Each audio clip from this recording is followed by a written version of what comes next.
Chapter 14. The Stag and Lion. Inside, the inn was every bit as busy as the sounds coming from it had indicated and more. The party from Emmons Field followed Master Fitch through the back door, soon weaving around in between a constant stream of men and women in long aprons, platters of food and trays of drink held high. The bearers murmured quick apologies when they got in anyone's way, but they never slowed by a step. One of the men took hurried orders from Master Fitch and disappeared at a run.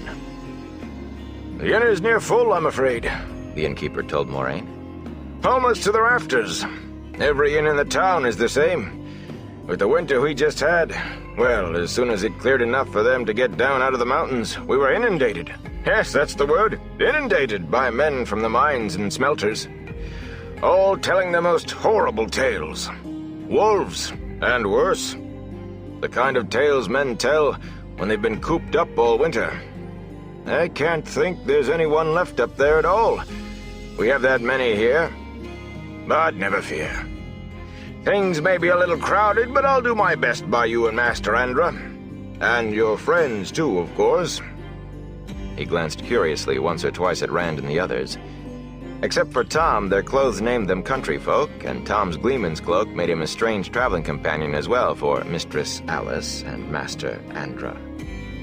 "I will do my best, you may rest assured." Rand stared at the bustle around them and tried to avoid being stepped on, though none of the help really seemed to be in any danger of that. He kept thinking of how Master Alvir and his wife tended the Wine Spring Inn with sometimes a little assistance from their daughters. Matt and Perrin craned their necks in interest toward the common room, from which rolled a wave of laughter and singing and jovial shouting whenever the wide door at the end of the hall swung open. Muttering about finding out the news, the warder grimly disappeared through that swinging door, swallowed by a wave of merriment. Rand wanted to follow him, but he wanted a bath even more. He could have done with people and laughing right then, but the common room would appreciate his presence more when he was clean. Matt and Perrin apparently felt the same. Matt was scratching surreptitiously. "Master Fitch," Moraine said, "I understand there are children of the light in Baerlon. Is there likely to be trouble?" "Oh, never you worry about them, Mistress Alice. They're up to their usual tricks. Claim there's an Aes Sedai in the town." Moraine lifted an eyebrow, and the innkeeper spread his plump hands. "Don't you worry. They've tried it before. There's no Aes Sedai in Baerlon, and the governor knows it. The White Cloaks think if they show an Aes Sedai, some woman they claim is an Aes Sedai, people will let all of them inside the walls. Well, I suppose some would. But most people know what the White Cloaks are up to, and they support the governor. No one wants to see some harmless old woman hurt just so the children can have an excuse for whipping up a frenzy." "I am glad to hear it," Moraine said dryly. She put a hand on the innkeeper's arm. "Is Min still here? I wish to talk with her, if she is." Master Fitch's answer was lost to Rand in the arrival of attendants to lead them to the baths. Moraine and Egwene vanished behind a plump woman with a ready smile and an armload of towels. The Gleeman and Rand and his friends found themselves following a slight dark-haired fellow, Ara by name. Rand tried asking Ara about Baerlon, but the man barely said 2 words together except to say Rand had a funny accent. And then the first sight of the bath chamber drove all thoughts of talk right out of Rand's head. A dozen tall copper bathtubs sat in a circle on the tiled floor, which sloped down slightly to a drain in the center of the big stone-walled room. A thick towel, neatly folded, and a large cake of yellow soap sat on a stool beside each tub, and big black iron cauldrons of water stood heating over fires along one wall. On the opposite wall, logs blazing and a deep fireplace added to the general warmth. "Almost as good as the Wine Spring Inn back home," Perrin said loyally, if not exactly with great attention to truth. Tom barked a laugh, and Matt sniggered. "Sounds like we brought a Copland with us and didn't know it." Rand shrugged out of his cloak and stripped off his clothes, while Ara filled 4 of the copper tubs. None of the others was far behind Rand in choosing a bathtub. Once their clothes were all in piles on the stools, Ara brought them each a large bucket of hot water and a dipper. That done, he sat on a stool by the door, leaning back against the wall with his arms crossed, apparently lost in his own thoughts. There was little in the way of conversation while they lathered and sluiced away a week of grime with dippers of steaming water. Then it was into the tubs for a long soak. Ara had made the water hot enough that settling in was a slow process of luxuriant sighs. The air in the room went from warm to misty and hot. For a long time, there was no sound except the occasional long, relaxing exhalation as tight muscles loosened and a chill that they had come to think permanent was drawn out of their bones. "Need anything else?" Ara asked suddenly. He did not have much room to talk about people's accents. He and Master Fitch both sounded as if they had a mouthful of mush. "More towels? More hot water?" "Nothing," said Tom in his reverberant voice. Eyes closed, he gave an indolent wave of his hand. "Go and enjoy the evening. At a later time I will see that you receive more than adequate recompense for your services." He settled lower in the tub until the water covered everything but his eyes and nose. Ara's eyes went to the stools behind the tubs, where their clothes and belongings were stacked. He glanced at the bow, but lingered longest over Rand's sword and Perrin's axe. "Is there trouble down country too?" he said abruptly. "In the rivers, or whatever you call it." "The two rivers," Matt said, pronouncing each separate word distinctly. "It's the two rivers. As for trouble, why..." "What do you mean, two?" Rand asked. "Is there some kind of trouble here?" Perrin, enjoying his soak, murmured, "Good, good." Tom raised himself back up a little and opened his eyes. "Here?" Ara snorted. "Trouble?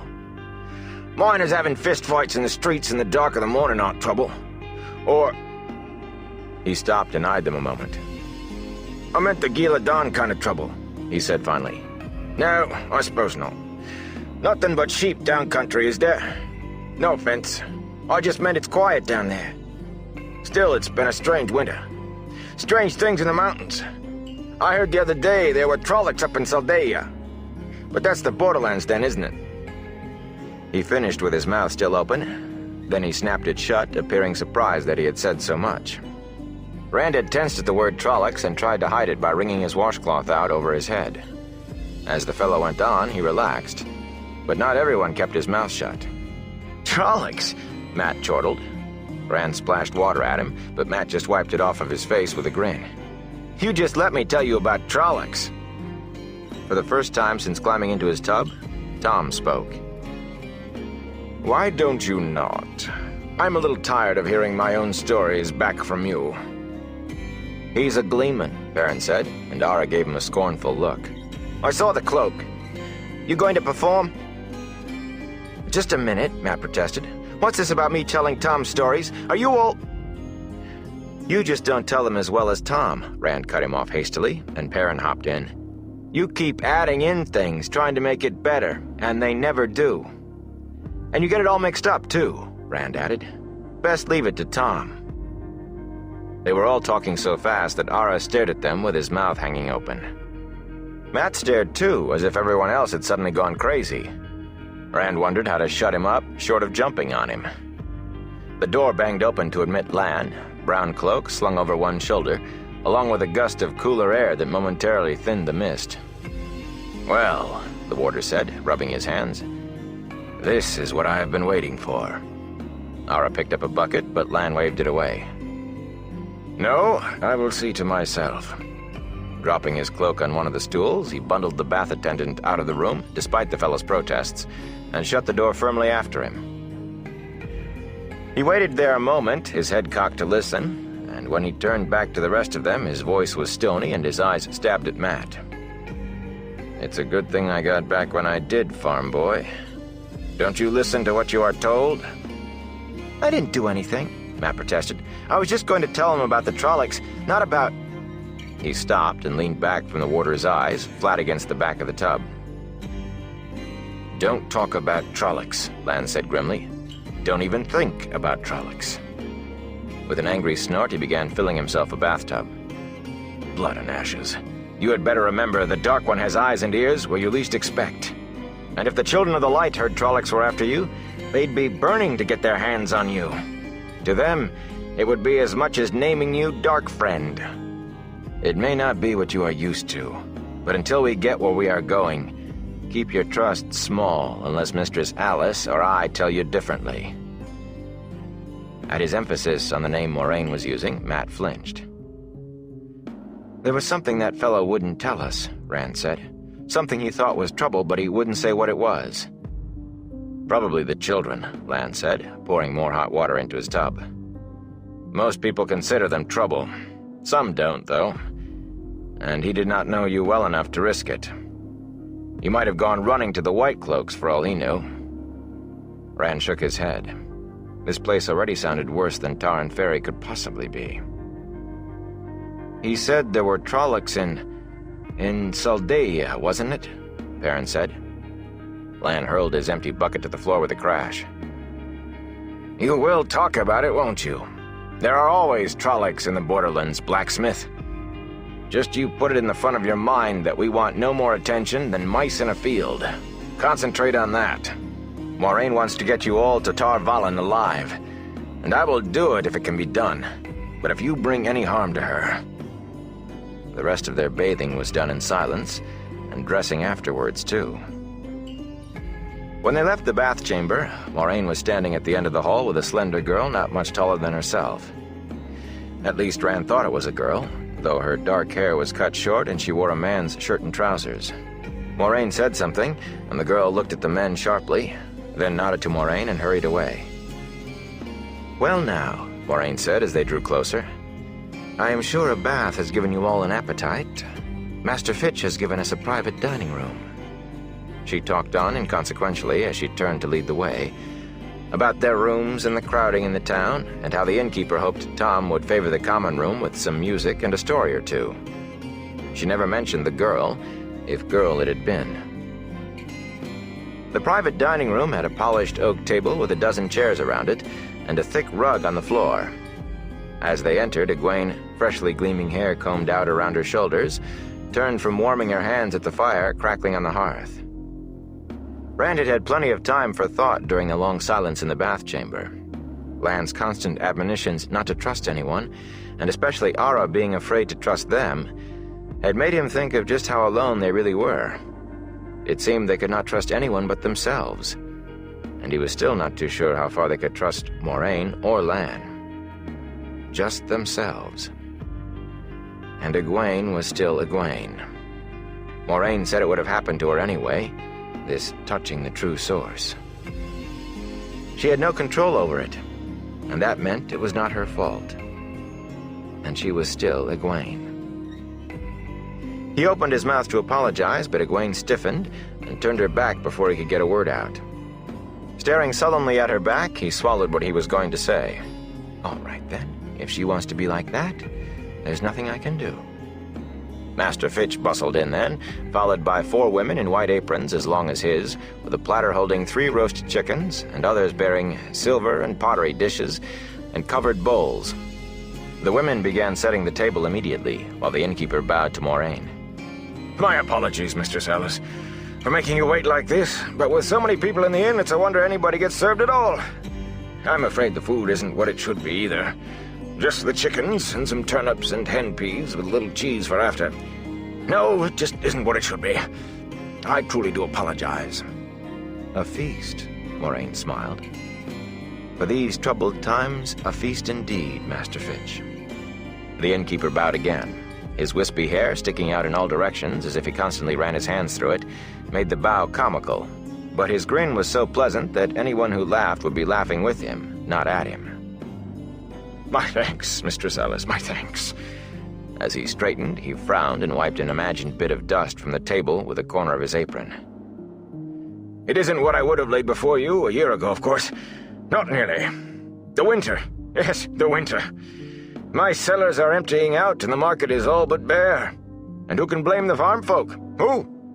There's certainly no telling when they'll harvest another crop. No telling at all. It's the wolves get the mutton and beef that should go on people's tables, and... Abruptly, he seemed to realize that this was hardly the conversation to settle his guests to a comfortable meal. How I do run on. Full of old wind, that's me, old wind. Mari, Cinda, let these good people eat in peace. He made shooing gestures at the women, and, as they scurried from the room, swung back to bow to Moraine yet again. I hope you enjoy your meal, Mistress Alice. If there's anything else you need, just speak it and I will fetch it. Just you speak it. It is a pleasure serving you and Master Andra. A pleasure. He gave one more deep bow and was gone, closing the door softly behind him. Lan had slouched against the wall through all of this, as if half asleep. Now he leaped up and was at the door in 2 long strides. Pressing an ear to a door panel, he listened intently for a slow count of 30, then snatched open the door and stuck his head into the hall. "They're gone," he said at last, closing the door. "We can talk safely." "I know you say not to trust anyone," Egwene said. "But if you suspect the innkeeper, why stay here?" "I suspect him no more than anyone else," Lan replied. "But then, until we reach Tar Valon, I suspect everyone. There, I'll suspect only half." Rand started to smile, thinking the warder was making a joke. Then he realized there was not a trace of humor on Lan's face. He really would suspect people in Tar Valon. Was anywhere safe? "He exaggerates," Moraine told them soothingly. "Master Fitch is a good man, honest and trustworthy. But he does like to talk, and with the best will in the world, he might let something slip to the wrong ear. And I have never yet stopped at an inn where half the maids do not listen at doors and spend more time gossiping than making beds. Come, let us be seated before our meal gets cold." They took places around the table, with Moraine at the head and Lan at the foot, and for a while everyone was too busy filling their plates for talk. It might not have been a feast, but after close to a week of flat bread and dried meat, it tasted like one. After a time, Moraine asked, "What did you learn in the common room?" Knives and forks stilled, suspended in mid-air, and all eyes turned to the warder. "Little that's good," Lan replied. "Alvin was right, at least as far as talk has it. There was a battle at Giladan, and Loghain was the victor. A dozen different stories are floating about, but they all agree on that." Loghain? That must be the false dragon. It was the first time Rand had heard a name put to the man. Lan sounded almost as if he knew him. "The Aes Sedai?" Moraine asked quietly, and Lan shook his head. "I don't know. Some say they were all killed, some say none." He snorted. "Some even say they went over to Loghain. There's nothing reliable, and I did not care to show too much interest." "Yes," Moraine said. "Little that is good." With a deep breath, she brought her attention back to the table. "And what of our own circumstances?" "There the news is better. No odd happenings, no strangers around who might be Myrddraal, certainly no Trollocs. And the White Cloaks are busy trying to make trouble for Governor Edan, because he won't cooperate with them. They will not even notice us unless we advertise ourselves." "Good," Moraine said. "That agrees with what the bathmaid said. Gossip does have its points. Now," she addressed the entire company, "we have a long journey still ahead of us, but the last week has not been easy either. So I propose to remain here tonight and tomorrow night, and leave early the following morning." All the younger folk grinned. A city for the first time. Moraine smiled, but she still said, "What does Master Andra say to that?" Lan eyed the grinning faces flatly. "Well enough, if they remember what I've told them for a change." Tom snorted through his mustaches. "These country folk loose in a city?" He snorted again and shook his head. With the crowding at the inn, there were only 3 rooms to be had, one for Moraine and Egwene, and 2 to take the men. Rand found himself sharing with Lan and Tom on the 4th floor at the back, close up under the overhanging eaves, with a single small window that overlooked the stable yard. Full night had fallen, and light from the inn made a pool outside. It was a small room to begin, and an extra bed set up for Tom made it smaller, though all 3 were narrow. And hard, Rand found when he threw himself down on his. Definitely not the best room. Tom stayed only long enough to uncase his flute and harp, then left already practicing grand poses. Lan went with him. It was strange, Rand thought as he shifted uncomfortably on the bed. A week ago, he would have been downstairs like a falling rock for just the chance he might see a Gleeman perform, for just the rumor of it. But he had heard Tom tell his stories every night for a week, and Tom would be there tomorrow night and the next. And the hot bath had loosened kinks in muscles that he had thought would be there forever. and his first hot meal in a week oozed lethargy into him. Sleepily, he wondered if Lan really did know the false dragon Loghain. A muffled shout came from below stairs, the common room greeting Tom's arrival, but Rand was already asleep. The stone hallway was dim and shadowy, and empty except for Rand. He could not tell where the light came from, what little there was of it. The gray walls were bare of candles or lamps, nothing at all to account for the faint glow that seemed to just be there. The air was still and dank, and somewhere in the distance water dripped with a steady, hollow plonk. Wherever this was, it was not the inn. Frowning, he rubbed at his forehead. Inn? His head hurt, and thoughts were hard to hold on to. There had been something about an inn? It was gone, whatever it was. He licked his lips and wished he had something to drink. He was awfully thirsty, dry as dust thirsty. It was the dripping sound that decided him. With nothing to choose by except his thirst, he started toward that steady plonk, plonk, plonk. The hallway stretched on, without any crossing corridor, and without the slightest change in appearance. The only features at all were the rough doors set at regular intervals in pairs, one on either side of the hall. The wood splintered and dry despite the damp in the air. The shadows receded ahead of him, staying the same, and the dripping never came any closer. After a long time, he decided to try one of those doors. It opened easily, and he stepped through into a grim, stone-walled chamber. One wall opened in a series of arches onto a gray stone balcony, and beyond that was a sky such as he had never seen. Striated clouds in blacks and grays, reds and oranges streamed by as if storm winds drove them, weaving and interweaving endlessly. No one could ever have seen a sky like that. It could not exist. He pulled his eyes away from the balcony, but the rest of the room was no better. Odd curves and peculiar angles, as if the chamber had been melted almost haphazardly out of the stone, and columns that seemed to grow out of the gray floor. Flames roared on the hearth like a forge fire with the bellows pumping, but gave no heat. Strange oval stones made the fireplace. They just looked like stones, wet slick despite the fire when he looked straight at them. But when he glimpsed them from the corner of his eye, they seemed to be faces instead. The faces of men and women writhing in anguish, screaming silently. The high-backed chairs and the polished table in the middle of the room were perfectly ordinary, but that in itself emphasized the rest. A single mirror hung on the wall, but that was not ordinary at all. When he looked at it, he saw only a blur where his reflection should have been. Everything else in the room was shown true, but not him. A man stood in front of the fireplace. He had not noticed the man when he first came in. If he had not known it was impossible, he would have said no one had been there until he actually looked at the man. Dressed in dark clothes of a fine cut, he seemed in the prime of his maturity, and Rand supposed women would have found him good-looking.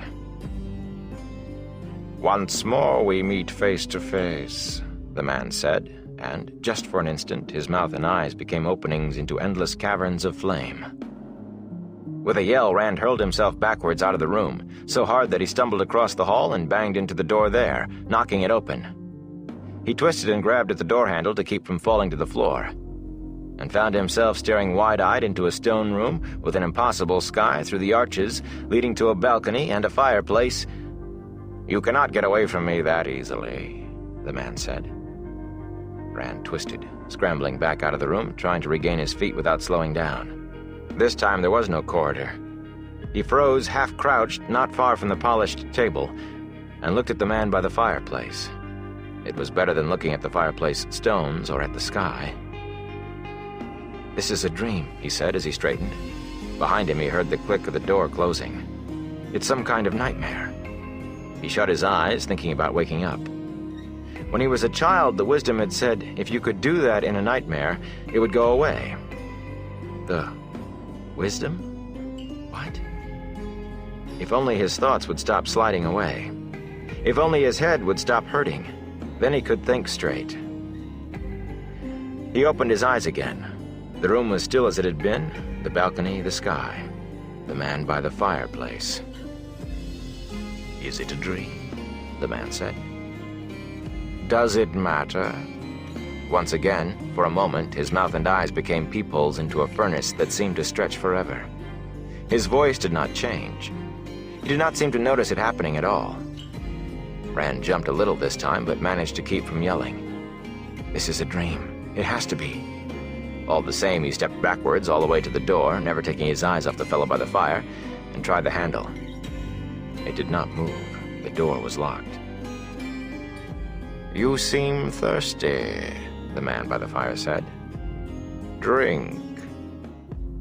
On the table was a goblet, shining gold and ornamented with rubies and amethysts. It had not been there before. He wished he could stop jumping. It was only a dream. His mouth felt like dust. "I am, a little," he said, picking up the goblet.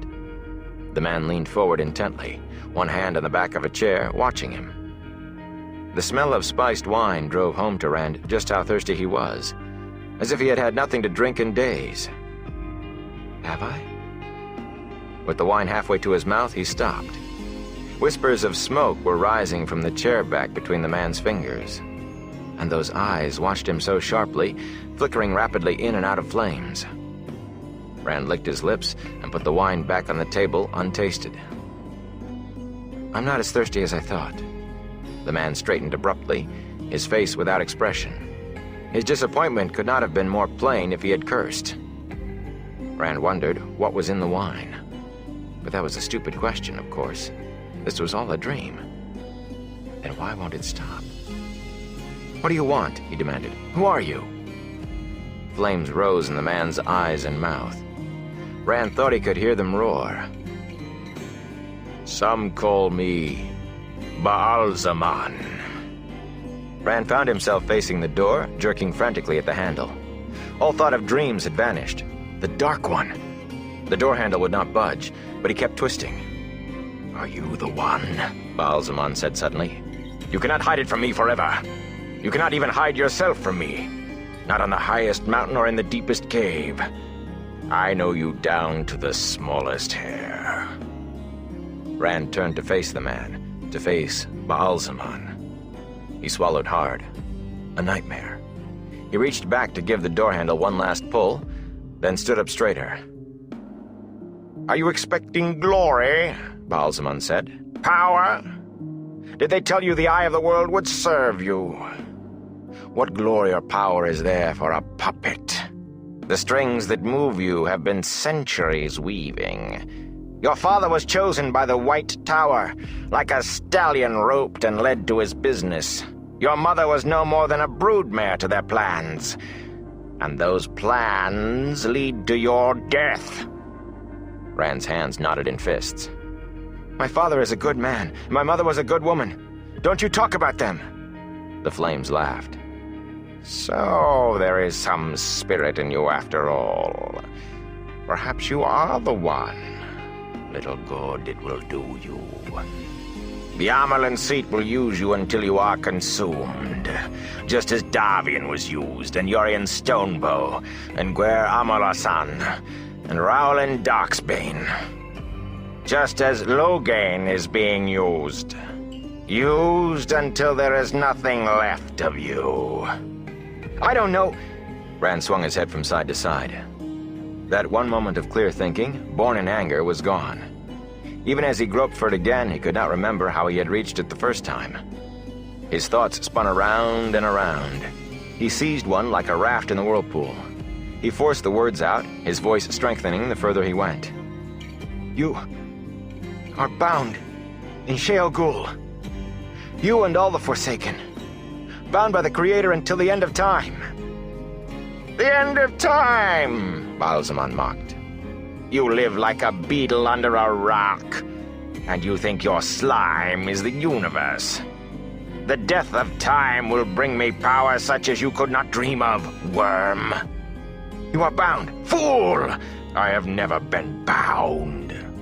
The fires of his face roared so hot that Rand stepped back, sheltering behind his hands. The sweat on his palms dried from the heat. "I stood at Luz Theron Kinslayer's shoulder when he did the deed that named him. It was I who told him to kill his wife and his children, and all his blood, and every living person who loved him or whom he loved. It was I who gave him the moment of sanity to know what he had done. Have you ever heard a man scream his soul away? Worm! He could have struck at me then. He could not have won, but he could have tried. Instead, he called down his precious one power upon himself. So much that the earth split open and reared up Dragon Mount to mark his tomb. 1,000 years later, I sent the Trollocs ravening south, and for 3 centuries they savaged the world. Those blind fools in Tar Valon said I was beaten in the end. But the Second Covenant, the Covenant of the 10 Nations, was shattered beyond remaking. And who was left to oppose me then? I whispered in Arthur Hawkwing's ear, and the length and breadth of the land Aes Sedai died. I whispered again, and the High King sent his armies across the Arith Ocean, across the World Sea, and sealed 2 dooms. The doom of his dream of 1 land and 1 people, and a doom yet to come. At his deathbed I was there when his counselors told him only Aes Sedai could save his life. I spoke, and he ordered his counselors to the stake. I spoke, and the High King's last words were to cry that Tar Valon must be destroyed. When men such as these could not stand against me, what chance do you have? A toad crouching beside a forest puddle. You will serve me, or you will dance on Aes Sedai strings until you die. And then you will be mine. The dead belong to me. No, Rand muttered. This is a dream. It is a dream. Do you think you are safe from me in your dreams? Look! Baalzamon pointed commandingly, and Rand's head turned to follow, although he did not turn it. He did not want to turn. The goblet was gone from the table. Where it had been crouched a large rat, blinking at the light, sniffing the air warily. Baalzamon crooked his finger, and with a squeak, the rat arched its back, 4 paws lifting into the air while it balanced awkwardly on its hind feet. The finger curved more, and the rat toppled over, scrabbling frantically, pawing at nothing, squealing shrilly, its back bending, bending, bending. With a sharp snap, like the breaking of a twig, the rat trembled violently and was still, lying bent almost double.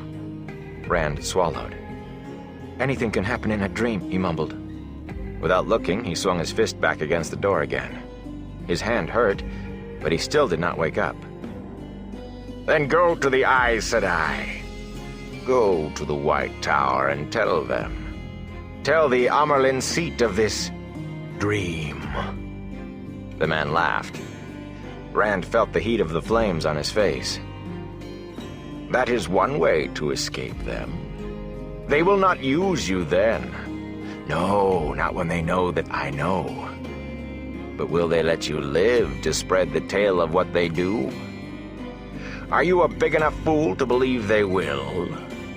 The ashes of many like you are scattered on the slopes of Dragon Mount. This is a dream, Rand said, panting. It's a dream, and I'm going to wake up. Will you? Out of the corner of his eye, he saw the man's finger move to point at him. Will you indeed? The finger crooked, and Rand screamed as he arched backwards, every muscle in his body forcing him further. Will you ever wake again? Convulsively, Rand jerked up in the darkness, his hands tightening on cloth.